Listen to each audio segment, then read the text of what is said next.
Nous avons déjà regardé dans la dernière vidéo les deux comptes d'état existants.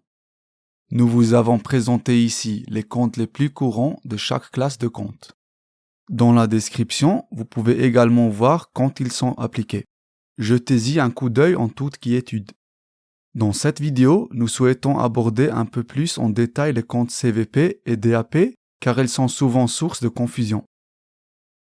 CVP signifie créances résultant de vente de biens et de prestations de services et DAP signifie dettes résultant d'achat de biens et de prestations de services. Le compte créances résultant de vente de biens et de prestations de services, abrégé CVP, est utilisé lorsque nous facturons quelque chose.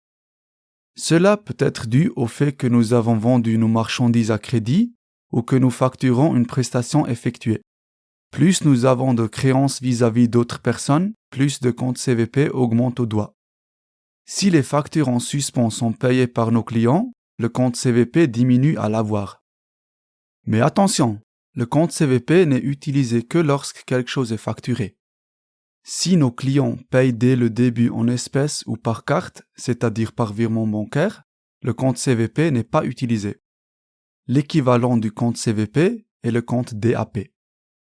Celui-ci est utilisé lorsque nous recevons une facture de nos fournisseurs.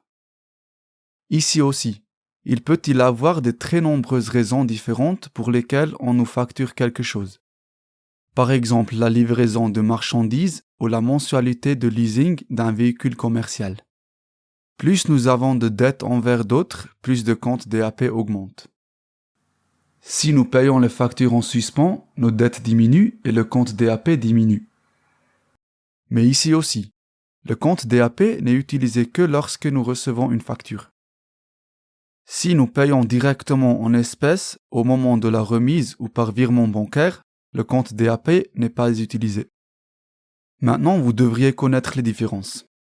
Le plus important est de savoir que C représente les créances et D les dettes. Alors, vous ne vous tromperez pas.